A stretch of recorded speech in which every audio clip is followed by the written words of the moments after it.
paciente que esteja fazendo tratamento com Ozempic e ele ainda quer aumentar, melhorar um pouquinho mais, ele pode trocar de Ozempic para Mounjaro? Como funciona? Ó, a gente tem duas indicações, Tá. né? Então, o paciente ele sempre pode escolher começar direto com o Mounjaro, né? Então, o paciente com sobrepeso, obesidade, ele pode escolher começar. Tá. Agora, se ele tem um problema cardíaco, aí é mandatório a escolha, por enquanto, do Ozempic. Perfeito. Tirando esses cenários, né? Então, tirando o cenário do paciente cardiológico ali, cardíaco, o paciente ele pode escolher começar com o Mounjaro, mas vamos dizer, ele começou com o Ozempic.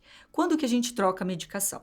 A gente troca em 2 cenários. O primeiro deles, a gente tem que lembrar que essa medicação, ela tem dose semanal com progressão mensal. Perfeito. Então, se o paciente ele tem sobrepeso ou obesidade e ele precisa emagrecer 15% do peso para sair do sobrepeso ou da obesidade e entrar na faixa de eutrófico, então, às vezes a gente fala, ó, o Ozempic vai funcionar para você, porque na média o Ozempic emagrece 15%. Legal. Agora, se esse paciente, mediante o tratamento com o Ozempic, ele não consegue progredir dose, ou seja, ele não consegue aumentar a dosagem para ter o efeito terapêutico por conta de efeitos colaterais, ou ele platoriza, o que é isso?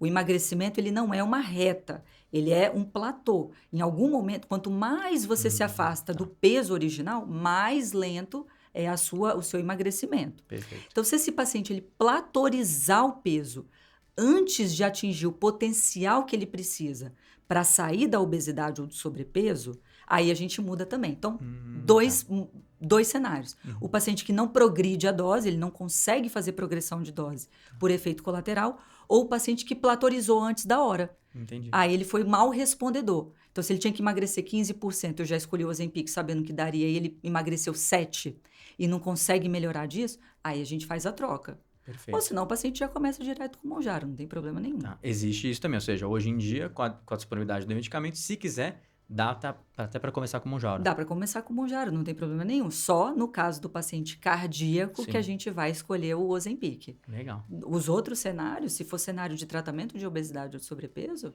a gente pode começar com ambos. E até para aqueles casos de paciente que quer fazer o tratamento off-label, pegando atleta, né? Eu atendo muito atleta. E se alguém aqui faz esporte, ou você já praticou esporte, a gente sabe que um paciente com IMC de 23 e um paciente com IMC de 18, eles são absolutamente diferentes, né? O paciente mais leve no esporte de endurance, ele tem uma relação potência-quilo melhor, ele consegue ter muitas vezes uma performance mais interessante. Então, o uso off-label também é interessante nesses cenários, mas tudo muito bem pensado. E aí você pode começar com o Mounjaro também. Entendi, perfeito. Ou seja, tudo sempre com uma supervisão médica, né? Sempre com acompanhamento médico, porque, de novo, gente, a gente está falando de um remédio que emagrece 20% do peso. Uma loucura, né? É muita coisa. Não tem como você olhar para esse medicamento e falar, não, eu vou tomar e não vai acontecer nada. Vai acontecer coisa demais. Sim. Muita coisa vai acontecer no seu organismo. Por isso que você vai emagrecer.